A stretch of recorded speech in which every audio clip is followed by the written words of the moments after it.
Hello viewers. In this chapter, we are going to discuss some more examples of force acting on a system and analyze the outcomes of each example. We will be discussing the conservation of linear momentum and its application in the case of fixed mass and variable mass systems. One of the very common examples is taking the measurement of a weight of a person in an elevator system. We know based on the acceleration of the elevator, the apparent weight of the person changes. In the case of an elevator at rest, the acceleration is 0. So the net force on the lift is 0. Therefore, R minus mg is equal to 0 or R is equal to mg. We can see R, that is normal reaction, will be recorded as the weight of the person. The apparent weight of the man is therefore equal to his actual weight, that is mg in the case of elevator at rest. In case the elevator is moving downward with acceleration a, the net force is acting downwards. Therefore, mg minus r provides the downward force to the man, which is equal to ma. Using simple mathematics, we can find that the apparent weight of the person in this case becomes less than the actual weight of the person. When the elevator is moving upward with acceleration a, the net force is acting upwards. Therefore, R minus mg is the upward force to the person, which is equal to ma. Again, using simple mathematics, we can find that the apparent weight of the person in this case becomes more than the actual weight of the person. In the case of free fall, a becomes equal to g. Hence, the apparent weight of the person will become 0. In case the elevator is pulled downwards with a force such that the downward acceleration becomes more than g, then the person will rise from the floor of the elevator and stick to the ceiling of the elevator. Another very common example is the motion of a cart pulled by a horse. The horse pulls the cart by pushing the ground backwards with its foot with the force F, making an angle theta with the horizontal plane.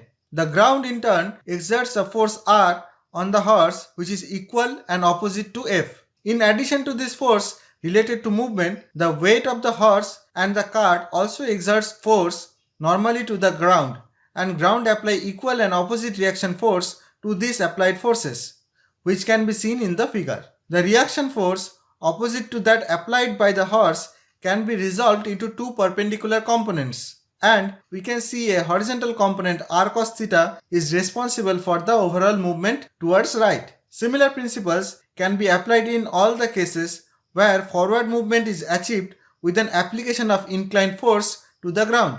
At next, we have the conservation of linear momentum.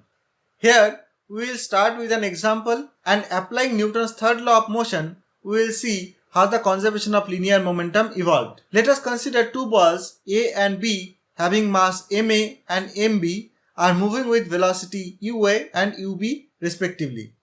If ua is greater than ub, then after some time, these two objects will collide, and after the collision, the velocity of this object changes to Va and Vb respectively. At the instant of collision, Newton's third law can be written in the form Fab equal to minus of Fba. During the instantaneous collision, the impulse experienced by A is Fab delta t, which is equal to the change in momentum, that is ma times Va minus ua.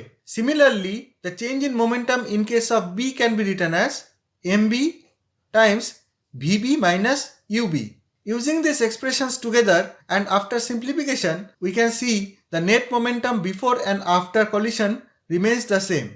Therefore, we can say if no net external force acting on a system of objects, then the vector sum of linear momentum of these objects is conserved both in magnitude and in direction.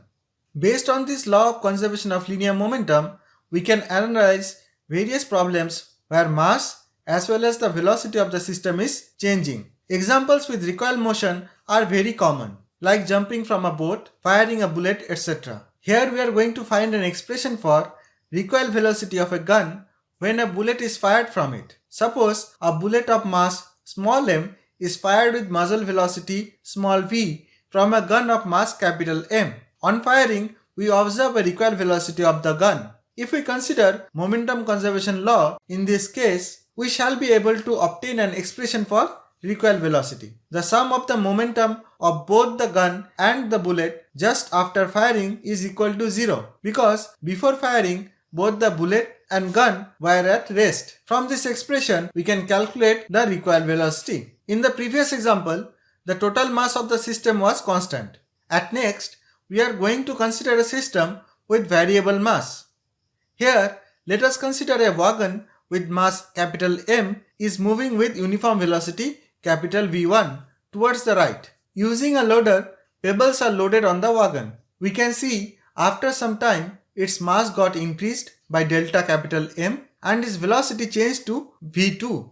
Here we can calculate the change in linear momentum easily and obtain an expression for net external force. Now, if the wagon is not connected to any engine, then the net external force is 0. Using the expression, now we can estimate the change in velocity and also comment if we need the wagon to move with uniform velocity, then we must apply force V2 times delta capital M by T. In this case, V2 can also be replaced with V1 because our aim is to make the wagon move with uniform velocity, which essentially will make V1 and V2 equal. Another very important discussion is rocket propulsion. In space, the movements are very much dependent on action-reaction force and conservation of linear momentum. Suppose at any instant t, a rocket along with its fuel is having mass capital M and it is moving with velocity v. After some small time delta t, the rocket has burnt delta m amount of fuel which increases its velocity by delta v. The fuel got ejected from the hose with velocity u with respect to rocket. Using these assumptions, we can evaluate the momentum of the rocket system at both the instants and also calculate the change in momentum. If we consider the time interval is infinitesimally small, then we can represent the expression of force in differential form. Here, we can obtain the expression for thrust force generated by fuel burning. Now, we know at space there is no external force acting on the rocket system. So, in the equation, we can put the value of external force as 0. Now, starting from this expression, we can also get an expression for velocity at any instant. Suppose the total mass of the rocket system at the beginning of observation is m0 and the rate of fuel burning be r. Putting these conditions and integrating the above equation, we can obtain an expression for the velocity of rocket at any instant.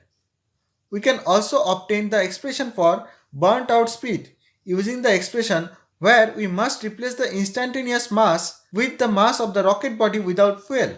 Now let us discuss another important concept of concurrent forces. When forces act at the same point, they are called concurrent forces. We have seen even if an object is at rest or moving with a uniform velocity, it is not necessary that no force is applied on the object. For example, the gravitational force is always acting on a stationary book kept on a desk. A number of concurrent forces are said to be in equilibrium if their vector sum is 0. As an example, we can see three concurrent forces A, B and C are at equilibrium. If velocity of the object is 0, then the object is said to be in static equilibrium, and if the velocity of the object is uniform, then the object is said to be in dynamic equilibrium.